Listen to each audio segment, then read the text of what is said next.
मन्दारमाला कुलितालकायै कपालमालाङ्कितशेखराय दिव्याम्बरायै च दिगम्बरायै नमः शिवायै च नमः शिवाय। जय माता दी। आप सभी का हमारे YouTube चैनल पर हार्दिक स्वागत है। आज सुने हरतालिका तीज व्रत की पौराणिक कथा। भाद्रपद शुक्ल तृतीया को हरितालिका व्रत की संज्ञा से विभूषित किया गया है। इस व्रत का महत्व आज से नहीं अपितु प्राचीन समय से ही है। इसका मुख्य कारण ये है कि इस व्रत को विवाह से पूर्व करने से मनोवांछित पति की प्राप्ति निस्संदेह होती है तथा विवाहोपरांत इस व्रत को करने से स्त्रियां अखंड सौभाग्यवती होती हैं तथा सभी प्रकार के सुख एवं ऐश्वर्यों को प्राप्त करती हैं। व्रत करने वाले को चाहिए कि सूर्योदय के पहले उठकर भगवान का स्मरण करें, फिर शौच, दंत धावन, स्नान तथा संध्या बंदन आदि से निवृत्त होकर जहाँ पर शिव पार्वती का पूजन करना और कथा सुनना हो, वहाँ शिव पार्वती के पूजन के लिए केला, बंधनवार आदि से सुसज्जित एक छोटा मंडप बनावें। उसी में अपने बंधु बांधवों के साथ बैठें और अपने आचार्य को आदर पूर्वक बुलाकर उनके लिए एक उत्तम आसन बिछा दें। इसके बाद में कुश, जल आदि लेकर व्रत का संकल्प करें। फिर हाथ में अक्षत फूल लेकर माँ पार्वती का ध्यान करें। इसके बाद मंत्रों से आचमन करावें। माता पार्वती भगवान शिव को पंचामृत से स्नान कराकर शुद्धोदक स्नान करावें। वस्त्र का जोड़ा चढ़ावें। माँ गौरी को सुहाग की सामग्री चढ़ावें। चंदन लगावें, कुमकुम लगावें, अक्षत दें, फूल माला चढ़ावें, धूप दीप जलाकर नैवेद्य अर्पण करें। माँ गौरी को भगवान शिव को पान अवश्य चढ़ाएं। इसके बाद सौभाग्य की प्रार्थना करें। पूजा करने के बाद कथा सुनें। सूत जी कहते हैं कि मंदार की माला से जिन पार्वती जी का केश पास अलंकृत है और मुंडों की माला से जिन शिव जी की जटा अलंकृत हैं, जो पार्वती जी दिव्य वस्त्र धारण की हैं और जो शिव जी दिगंबर हैं, ऐसी श्री पार्वती जी तथा शिव जी को प्रणाम करता हूँ। रमणीक कैलाश पर्वत के शिखर पर बैठी हुई श्री पार्वती जी कहती हैं, हे महेश्वर, हमें कोई गुप्त व्रत या पूजन बताइए जो सब धर्मों में सरल हो, जिसमें परिश्रम भी कम करना पड़े लेकिन फल अधिक मिले। हे नाथ, यदि आप मुझ पर प्रसन्न हो तो ये विधान बताइए। हे प्रभु, किस तप, व्रत या दान आदि से मध्य और अंत रहित आप जैसे महाप्रभु हमको प्राप्त हुए हैं। शिव जी बोले, हे देवी सुनो, मैं तुमको एक व्रत जो मेरा सर्वस्व और छिपाने योग्य है, लेकिन तुम्हारे प्रेम से वशीभूत होकर मैं तुम्हें बतलाता हूँ।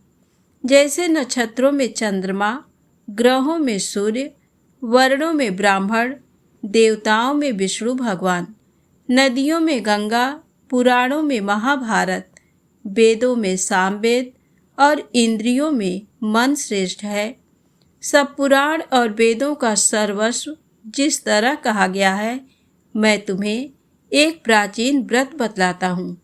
एकाग्र मन से सुनो। जिस व्रत के प्रभाव से तुमने मेरा आधा आसन प्राप्त किया है, वह मैं तुमको बतलाऊंगा, क्योंकि तुम मेरी प्रेयसी हो। भाद्रपद मास में हस्त नक्षत्र से युक्त शुक्ला तृतीया तिथि को उसका अनुष्ठान मात्र करने से स्त्रियां सब पापों से मुक्त हो जाती हैं।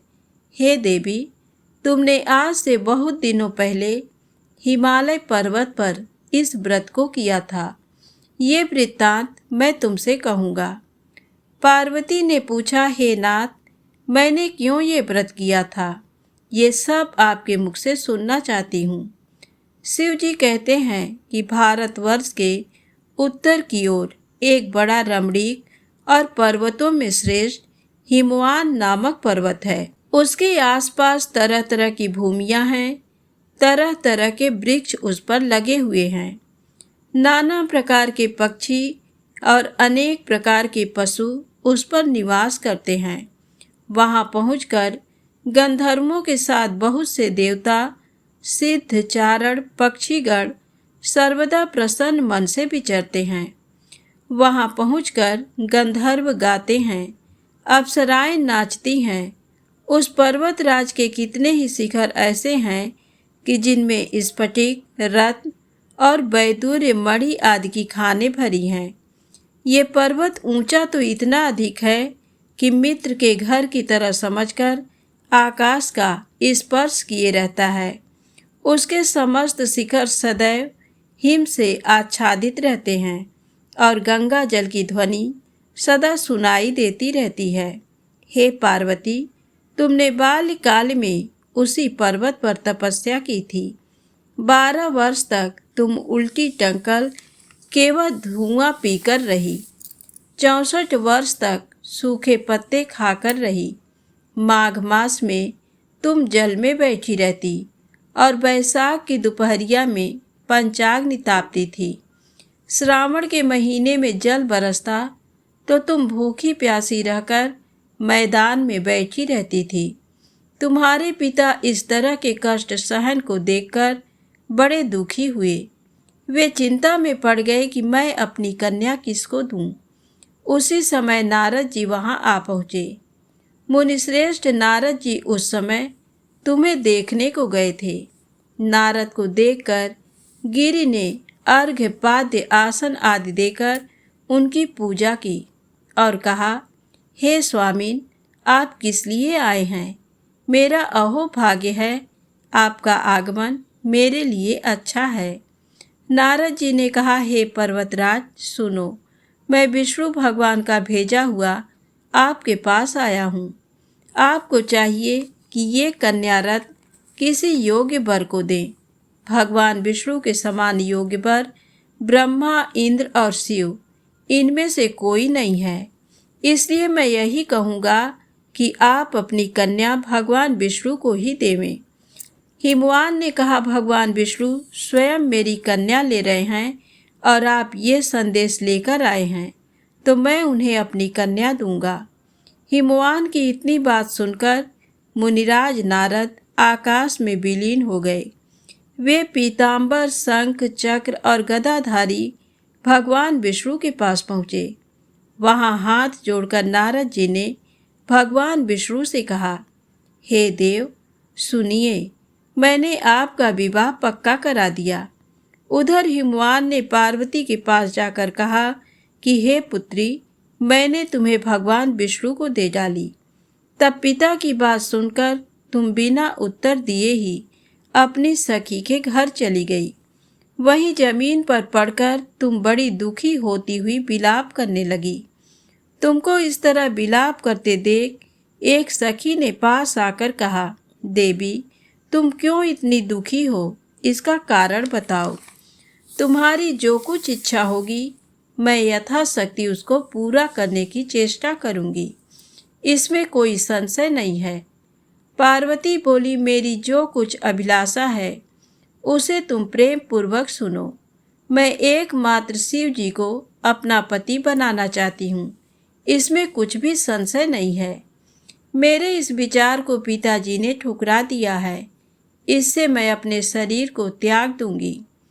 पार्वती की इस बात को सुनकर सखियों ने कहा, इस शरीर का त्याग न कर, चलो किसी ऐसे वन को चलें जहाँ पिता को पता न लगे। ऐसी सलाह कर तुम वैसे वन में जा पहुँची। उधर तुम्हारे पिता घर घर तुम्हें खोजने लगे। दूतों द्वारा भी खबर लेने लगे कि कौन देवता या किन्नर मेरी पुत्री को हर ले गया है। उन्होंने मन ही मन कहा, मैं नारद जी के आगे प्रतिज्ञा कर चुका हूँ कि अपनी पुत्री भगवान विष्णु को दूंगा। ऐसा सोचते सोचते हिमवान मूर्छित हो गए। गिरिराज को मूर्छित देखकर सब लोग हाहाकार करते दौड़ पड़े। जब होश हुआ तो सब पूछने लगे कि गिरिराज, आप अपनी मूर्छा का कारण बताइए। हिमवान ने कहा, आप लोग मेरे दुख का कारण सुने। न मालूम कौन मेरी कन्या को हर ले गया है। ऐसा नहीं हुआ तो उसे किसी काले सांप ने काट लिया या सिंह खा गए होंगे। हाय, मेरी बेटी कहाँ गई? किसी दुष्ट ने मेरी पुत्री को मार डाला। ऐसा कह वे वायु के झोंके से कांपते हुए वृक्ष के समान कांपने लगे। इसके बाद हिमवान तुम्हें बन बन खोजने लगे। वह वन भी सिंह, भालू, हिंसक जंतुओं से बड़ा भयानक हो रहा था। तुम भी अपनी सखियों के साथ उस भयानक वन में चलती चलती एक ऐसे जगह जा पहुंची जहां एक नदी बह रही थी। उसके रमणीय तट पर एक बड़ी सी कंदरा थी। तुमने उसी कंदरा में आश्रम बना लिया और मेरी एक बालुकामयी प्रतिमा बनाकर अपनी सखियों के साथ निराहार रहकर मेरी आराधना करने लगी। जब भाद्रपद शुक्ल पक्ष की हस्तयुक्त तृतीया तिथि प्राप्त हुई तब तुमने मेरा विधिवत पूजन किया और रात भर जागकर गीत वाद्य आदि से मुझे प्रसन्न करने में बिताया। उस व्रतराज के प्रभाव से मेरा आसन डगमगा उठा, जिससे मैं तत्काल उस स्थान पर जा पहुंचा जहां पर तुम अपनी सखियों के साथ रहती थी। वहां पहुंचकर मैंने तुमसे कहा कि मैं तुम पर प्रसन्न हूँ, बोलो क्या चाहती हो। तुमने कहा, मेरे देवता, यदि आप मेरे ऊपर प्रसन्न हैं तो मेरे पति बने। मेरे तथास्तु कहकर कैलाश पर्वत पर वापस आने पर तुमने वह प्रतिमा नदी में प्रवाहित कर दी और सखियों के साथ उस महाव्रत का पारण किया। हिमवान भी तब तक उस वन में तुम्हें खोजते खोजते आ पहुँचे। चारों दिशाओं में तुम्हारी खोज करते करते वे व्याकुल हो चुके थे, इसलिए तुम्हारे आश्रम के समीप पहुँचते ही गिर पड़े। थोड़ी देर बाद उन्होंने नदी के तट पर 2 कन्याएं देखीं। देखते ही उन्होंने तुम्हें छाती से लगा लिया और बिलख कर रोने लगे। फिर पूछा, पुत्री, तुम सिंह, व्याघ्र आदि जंतुओं से भरे इस वन में क्यों आ पहुंची? पार्वती ने उत्तर दिया, हे पिताजी, मैंने पहले ही अपने आप को शिव जी के हाथों सौंप दिया था। आपने मेरी बात टाल दी, इससे मैं यहाँ चली आई। हिमवान ने सांत्वना दिया कि हे पुत्री, मैं तुम्हारी इच्छा के विरुद्ध कुछ न करूँगा। तुम्हें अपने साथ घर ले आए और मेरे साथ तुम्हारा विवाह कर दिए। इसी से तुमने मेरा अर्धासन पाया है। तब से आज तक किसी के सामने मुझे ये व्रत प्रकट करने का अवसर नहीं प्राप्त हुआ। हे देवी, मैं ये बताता हूँ कि इस व्रत का हरितालिका नाम क्यों पड़ा। तुमको सखियाँ हर ले गई थी, इसी से इस व्रत का हरतालिका नाम पड़ा। इस पर पार्वती जी ने कहा, हे प्रभु, आपने नाम तो बताया, अब विधि भी बताएं। इसका क्या पुण्य है, क्या फल है, ये व्रत कौन करे? तब श्री शिव जी पार्वती जी से कहते हैं, हे देवी, मैं स्त्री जाति की भलाई के लिए ये उत्तम व्रत बतलाया हूँ। जो स्त्री अपने सौभाग्य की रक्षा करनी चाहती हो वह यत्नपूर्वक इस व्रत को करे। पहले कदली के खंभे आदि से सुशोभित एक सुंदर मंडप बनावे। उसमें रंग बिरंग के रेशमी कपड़ों के चंदवा लगाकर चंदन आदि सुगंधित द्रव्यों से वह मंडप लिपवाए। फिर शंख, भेरी, मृदंग आदि बजाते हुए बहुत से लोग एकत्रित होकर तरह तरह के मंगलाचार करते हुए उस मंडप में पार्वती तथा शिवजी की प्रतिमा स्थापित करें। उस रोज दिन भर उपवास कर बहुत से सुगंधित फूल, गंध और मनोहर धूप, नाना प्रकार के नैवेद्य आदि एकत्र कर मेरी पूजा करें और रात भर जागरण करें। उस ऋतु में जो फल तथा फूल मिल सके विशेष करके रखें। फिर धूप दीप आदि के द्वारा मंत्रों का उच्चारण करता हुआ पूजन करें। हे शिवे, शिव रूपिणी, हे मंगले, सब अर्थों को देने वाली हे देवी, हे शिव रूपे आपको नमस्कार है। हे शिव रूपे आपको नमस्कार है। हे शिवे आपको सदा के लिए नमस्कार है। हे ब्रह्म रूपिणी आपको नमस्कार है। हे जगद्धात्री आपको नमस्कार है। हे सिंहवाहिनी, संसार के भय से भयभीत मुझ दीन की रक्षा करो। इस कामना की पूर्ति के लिए मैंने आपकी पूजा की है। हे पार्वती, मुझे राज और सौभाग्य दो, मुझ पर प्रसन्न हो। इन्हीं मंत्रों से पार्वती तथा शिव जी की पूजा करें। तदनंतर विधि पूर्वक कथा सुने और ब्राह्मण को वस्त्र, गौ, सुअर आदि देवे। इस तरह एक चित्त होकर स्त्री पुरुष दोनों एक साथ पूजन करें। फिर वस्त्र आदि जो कुछ हो उसका संकल्प करें। हे देवी, जो स्त्री इस प्रकार पूजन करती है वह सब पापों से छूट जाती है और उसे 7 जन्म तक सुख तथा सौभाग्य की प्राप्ति होती है।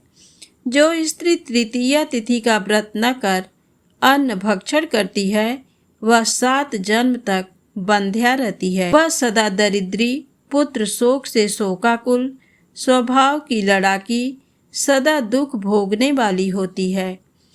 तृतीया व्रत का उपवास न करने वाली स्त्री अंत में घोर नरक में जाती है। टुकरी, फल खाने से बंदरिया, जल पीने से जोंक, दूध पीने से सांपिन, मांसाहार करने से बाघिन, दही खाने से बिल्ली, मिठाई खाने से चींटी और सब खाने से मक्खी होती हैं। उस रोज सोने से अजगरी और पति को धोखा देने से मुर्गी होती हैं। इसलिए हर स्त्रियां व्रत अवश्य करें। दूसरे दिन सुवर्ण, चांदी, तांबा तथा बांस के पात्र में अन्न भरकर ब्राह्मण को दान दें और पारण करें। जो स्त्री इस प्रकार व्रत करती है वह मेरे समान पति पाती है और जब वह मरने लगती है तो तुम्हारे समान उसका रूप हो जाता है। उसे सब प्रकार के सांसारिक भोग और सायुज्य मुक्ति मिल जाती है। इस हरितालिका की व्रत कथा मात्र सुन लेने से प्राणी को 1000 अश्वमेध और सैकड़ों वाजपेय यज्ञ करने का फल प्राप्त होता है। देवी, मैंने ये सब व्रतों में उत्तम व्रत बतलाया जिसके करने से प्राणी सब पापों से छूट जाता है। इसमें कुछ भी संशय नहीं है। तो प्रेम से बोले शंकर भगवान की जय हो, गौरी माता की जय हो। अब आइए सुने माँ पार्वती की आरती। जय पार्वती माता, जय पार्वती माता, ब्रह्म सनातन देवी, शुभ फल की दाता। जय पार्वती माता, हरि कुल कंटक नाशनी, निज सेवक त्राता। जग जननी जगदम्बा, हरिहर गुण गाता। जय पार्वती माता, सिंह को वाहन साजे, कुंडल है साथा। देव बधू जस गावत, नृत्य करत था। जय पार्वती माता, सतयुग रूप शीलयति सुंदर, नाम सती कहलाता। हेमांचल घर जन्मी, सखियां संग राता। जय पार्वती माता, शुंभ निशुंभ बिदारे, हेमांचल स्थाता। सहस्र भुजा तनु धरि के, चक्र लियो हाथा। जय पार्वती माता। सृष्टि रूप तू ही है जननी, शिव संग रंग राता। नंदी भृंगी बीन लही, सारा जग मद माता। जय पार्वती माता। देवन अर्ज करत हम चरण ध्यान लाता। तेरी कृपा रहे तो मन नहीं भर माता। जय पार्वती माता। मैया जी की आरती भक्ति भाव से जो नर है गाता, नित्य सुखी रह करके सुख संपत्ति पाता। जय पार्वती माता। जय पार्वती माता।